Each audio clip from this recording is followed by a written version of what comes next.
എല്ലാവർക്കും നമസ്കാരം. ഇന്നത്തെ ടോപ്പിക് എന്ന് പറയുന്നത് everyone has a role to play. Everyone should know their role. അപ്പം ഇന്നത്തെ ഈ ടോപ്പിക്ക് ശരിക്കും നമ്മൾ കഴിഞ്ഞ ദിവസം കണ്ട വീഡിയോയുടെ ഒരു തുടർച്ചയാണ് എന്ന് വേണമെങ്കിൽ പറയാം. അണ്ണാൻ കുഞ്ഞും തന്നാലായത് എന്ന് പറഞ്ഞു. അപ്പം എല്ലാവർക്കും നന്മയ്ക്ക് വേണ്ടിയിട്ട് പരിശ്രമിക്കാനുള്ള പങ്ക് വഹിക്കേണ്ടതായിട്ടുണ്ട് എന്ന് പറഞ്ഞു. അപ്പം ശരിയാണ്, അതിൻ്റെ ഒരു തുടർച്ച തന്നെയാണ് ഇന്നും പറയുന്നത്. നമുക്ക് അങ്ങനെ ഒരു പങ്കുണ്ട് വഹിക്കാനായിട്ട്. പക്ഷെ ആ പങ്ക് എന്താണെന്നുള്ളത് വ്യക്തമായിട്ട് നമ്മൾ മനസ്സിലാക്കണം എന്നും കൂടെ പറയുന്നുണ്ട്. എന്താ ഇവിടെ പറയാൻ ഉദ്ദേശിക്കുന്നത് വെച്ചാൽ, ചില ആളുകൾക്ക് ഒരുപക്ഷെ പല കാര്യങ്ങളും ചെയ്യാനായിട്ട് ഒരുപക്ഷെ അറിയാമായിരിക്കാം.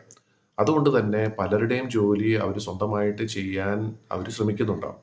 അപ്പം മറ്റൊരാൾ ചെയ്യേണ്ട കാര്യം അയാളുടെ അവസരം തട്ടിയെടുത്ത് ആളാകുക എന്നുള്ളതല്ല നമുക്കുള്ള ജോലി.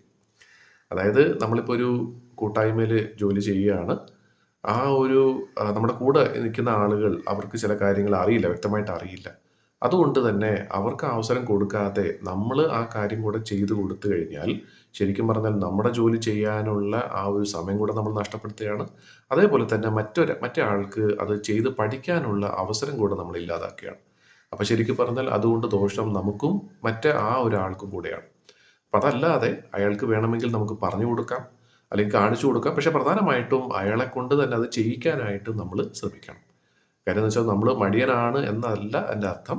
അയാൾക്കും ഒരു അവസരം കൊടുക്കുന്നു എന്നുള്ളതാണ് പ്രധാനം. ഇപ്പം പല സ്ഥാപനങ്ങളിലും ശരിക്കും, അല്ലെങ്കിൽ പല കുടുംബങ്ങളിലും പറ്റുന്ന ഒരു പ്രശ്നം എന്ന് വെച്ചാൽ, ആ കുടുംബത്തിൽ അല്ലെങ്കിൽ ആ സ്ഥാപനത്തിൽ എല്ലാ കാര്യങ്ങളും ചെയ്യാൻ അറിയുന്ന ഒരു വ്യക്തി ഉണ്ടാകാം. അപ്പോൾ അയാൾ ചെയ്താലേ അത് ശരിയാവുള്ളൂ എന്നുള്ള വിശ്വാസത്തിൽ മറ്റുള്ളവർക്ക് അവസരം കൊടുക്കാതിരുന്നാൽ ആ ഒരു സ്ഥാപനത്തിലെ മറ്റുള്ളവർക്ക് വളരാനുള്ള ഒരു അവസരം നമ്മൾ ഇല്ലാതാക്കുകയാണ് ചെയ്യുന്നത്. ഇതൊരു പക്ഷേ നമുക്ക് എല്ലാവർക്കും നമ്മുടെ ജീവിതത്തിൽ എപ്പോഴെങ്കിലൊക്കെ റിലേറ്റ് ചെയ്യാൻ പറ്റുന്ന ഒരു കാര്യമായിരിക്കാം. അപ്പോൾ നമ്മൾ അങ്ങനെ ഒരു സിറ്റുവേഷനിലാണ് വരുന്നതെങ്കിൽ തീർച്ചയായിട്ടും ഓർക്കുക, നമ്മൾ അത് ചെയ്തുകൊണ്ട് തീർച്ചയായിട്ടും നമ്മളൊന്നും പ്രത്യേകിച്ച് നേടിയെടുക്കാൻ പോകുന്നില്ല.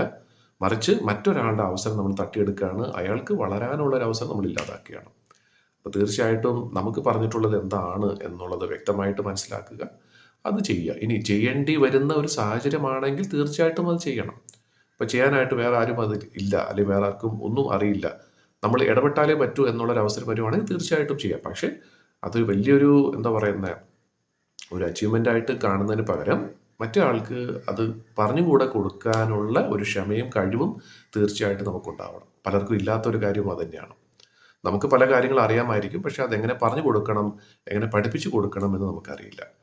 പക്ഷേ എല്ലാവർക്കും നല്ലൊരു അധ്യാപകനാകാൻ പറ്റും എന്ന് മുമ്പുള്ള ഒരു വീഡിയോയിൽ പറഞ്ഞിട്ടുണ്ട്. അപ്പോൾ ആ ഒരു കാര്യം ഓർക്കുക.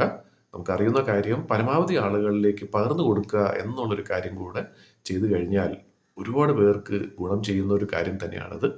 അപ്പം അങ്ങനെ നമുക്ക് ചെയ്യാനായിട്ട് സാധിക്കട്ടെ. അതുവഴി നമ്മളും പലരും അതുവഴി വളരാൻ സാധിക്കട്ടെ എന്ന് ആശംസിക്കുന്നു.